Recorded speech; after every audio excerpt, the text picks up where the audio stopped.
Eichner. All right, Billy on the Street, 20 years old. Yes. And having a renaissance thanks to technology? Yes, I love technology. Yeah. Billy on the Street I don't know, it's the gift that keeps on giving. I don't know. It really blew up on TikTok, but the very first Billy on the Street video I made was for my live sketch show that I did with a friend of mine in 2004. It's so funny. So it predated YouTube. YouTube didn't even exist, let alone Amazing. TikTok and Netflix and all these things. And we would project, it was part of a 90-minute sketch comedy show I did, and we would project the video onto a screen for the audience of like 30 people, you know, in some bar in the East Village or wherever we were to watch. And now here we are 20 years later, and like, you know, there are 12-year-olds who just discovered it like 2 weeks ago, who like point to me when I'm at a 7-Eleven and they're like, TikTok! That's so funny. As if that's my name. Yes. I am actually happy to hear it because I was reading that because it works because of how fearless you are. Oh, and yet, the first one, you had your own anxiety about the very premise of Billy on the Street, which is you were going to run up and start talking to strangers. Yeah, I mean, that doesn't come naturally to anyone. It's a very strange career choice. And it weirdly worked out for me. But yeah, the first time we did it, we shot in Washington Square Park, and I literally had to circle the park with my friend Jamie, who was behind the camera. We all went to Northwestern together, and to work up the nerve to talk to someone. Yeah. And I wasn't even like in full character at that point, the way we know it now, because I was still kind of getting there. Yeah. You know? And the first time we showed it for an audience, I was in the back listening, and they died laughing. It killed. Even the first time, and I thought to myself, oh, I'm gonna have to keep doing this. You know, but little did I know, 20 years later, I'd still be doing it. You mentioned Northwestern. You gave the commencement address at the School of, is it the School of Speech School of Communication, they call it Communications now. When we went there, it was a whole different gang. But this is something, knowing you, I believe you probably took it very seriously. I did. It made me very emotional. I love Northwestern. We have that in common. Well. And, you know, it's not that long ago that I graduated, 25 years, but I can remember it. Yeah. It's not that long ago. But I'm looking down at these kids looking up at me for advice, and I don't know, it was very moving. Yeah. You know, and I tried to just give them practical advice. You gave the speech. I did. I gave the commencement as well. I think, you try the very best to give practical advice while also appreciating that, like, a quarter century is a massive amount of time. Yeah. And so sometimes when you're like, here's how it works when you graduate, you know what I mean? Like, it's like, I feel like, you take the trolley to the...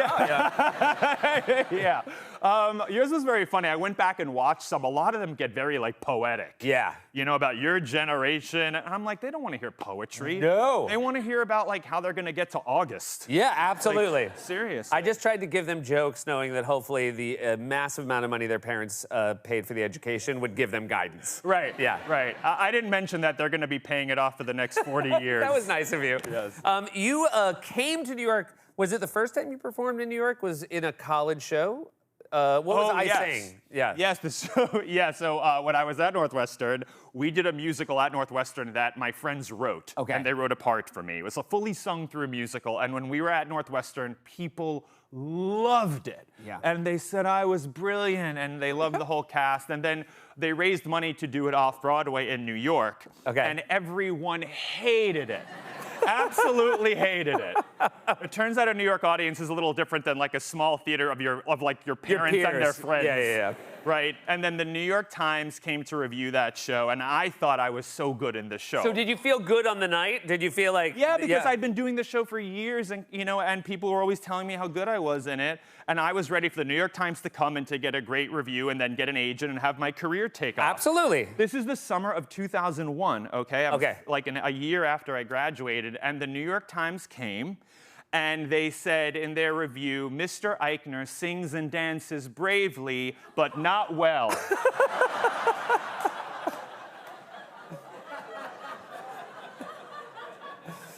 Let that sink in, okay? That's what they said, and it's very funny to me now, but I truly thought my career was over before it started when that happened. The weird part is bravely seems like the kind... And look at me now, New York Times! Okay? Oh, do you need those? No, we're good. Okay. I was saying the bravely feels like something kind, but it really would just be nicer if they said you didn't sing well. Exactly. Bravely makes it so much worse. Yeah. Because it's acknowledging that I was really trying. Yeah. It wasn't like you phoned it in. No. No, bravely, but he had to tell the whole world that it wasn't good.